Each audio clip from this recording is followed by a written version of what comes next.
So today's December 7th. In my last video from yesterday, I talked about the anxiety that I was having.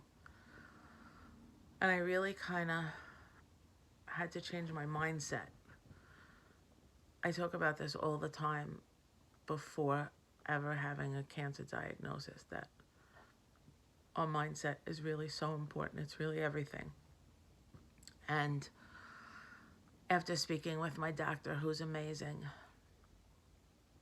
and after changing my mindset, I think that I put things into perspective. So I was so afraid of the idea of chemo because I thought that it was poison. I just kept thinking I'm putting poison in my body, and that's not true. It's actually the cure. It's actually the antidote for the cancer that's in my body. So I was thinking that the surgery was the cure, but I can't do surgery without the chemo, and this is why. Dr. Fana explained to me that if you have an almond covered with candy chocolate, would you rather melt the chocolate off and leave the almond intact, or would you rather cut the chocolate off and cut up the entire almond? That's essentially her analogy for what chemo is going to do for me.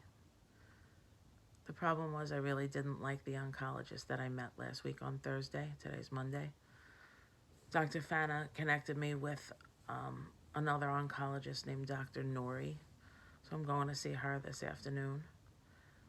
The other important piece of this, other than my changing my mindset around that this is part of my cure, is I just thought that, here I am and I'm just such a badass. And I bull my way through everything and I get everything done. And I didn't let myself just accept help. And in the case of my anxiety, the help has been to date 2 nights I've taken a half a Valium before I went to sleep. Getting my sleep is really, really important. It's important for everybody, but for me, if I don't sleep, it's bad. It also was sending me to this place of anxiety and panic, which was really bad. So the last 2 nights I've taken a half a Valium. That's what my doctor told me to do.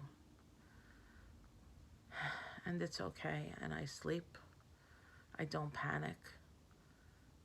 I wake up 4:30, 5 o'clock, but I go back to sleep without panic. And this is a huge deal for me. So tomorrow I'm having an MRI.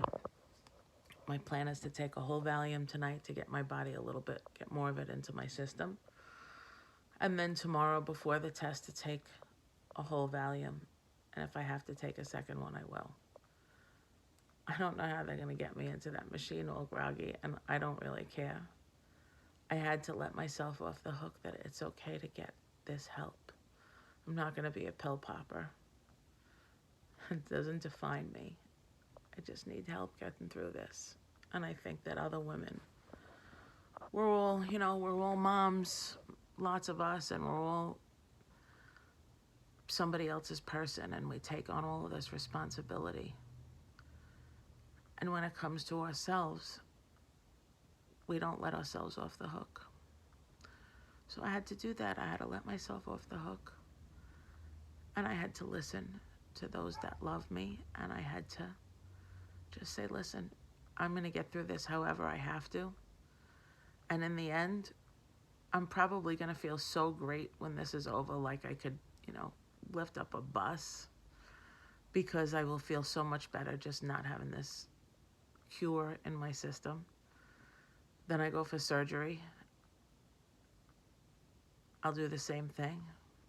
And when it's all over, I am just going to feel so amazing that I'm cancer-free and that I did it. And I'm going to be so grateful for all the people, my family and my close friends that stayed with me. So I made another decision, and that was that even though I need to talk, because it's what puts things in perspective for me, I'm choosing very wisely who I share this with, because what people say, sometimes people mean well, but it doesn't, we take it the wrong way, or it doesn't come out right. I am only going to share this with people that my inner circle. I'll share it with everybody in the end, but while I'm going through it, I have to protect my headspace. I have to protect my mental attitude. So while I know that this is, it's not going to be fun, I'm going to do this. I'm going to get the help that I need. If it's taking a pill, if it's this medical marijuana, I'll find out about that today. If it's finding a different doctor, whatever it is, I have to have that. So I think my next hurdle is going to be the MRI. I'm going to have to, hopefully I love this doctor today. I have a feeling that I'm going to love her. I can move forward and get this process going. So I'm in a way better space. I'm not freaked out. And that to me is everything. So my Jose has been loving me. Just there. He's just been there. And he keeps telling me we're going to be fine and we're going to live happily ever after, and my kids are there and my close friends are there. My Gina.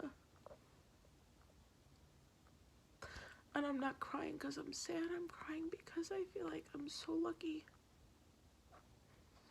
to have them and that they care about me so much. Gina brought up a good point yesterday. She was in a horrific car accident and she had more injuries than I have time to tell you about. She had no advanced warning, obviously. She didn't have time to plan for her downtime. She didn't have time to get herself mentally ready. And I do. And so she went through all of this, and it was like in a second, her whole family's lives were altered. And it was so bad. And even though you can't compare them, I have this time to get mentally ready. And I think that's going to be a game changer. So I'm going to get through this. I'm going to be fine. We're all going to live happily ever after. And I bet I'm going to have one hell of a story to tell. So, new oncologist today. Interview about medical marijuana, if it's going to help me get through this process. And getting ready for the dreaded MRI tomorrow. It's funny. Then it doesn't even hurt. They're just going to take my pictures. It's going to make a loud noise. Hopefully, I'm not going to have a problem.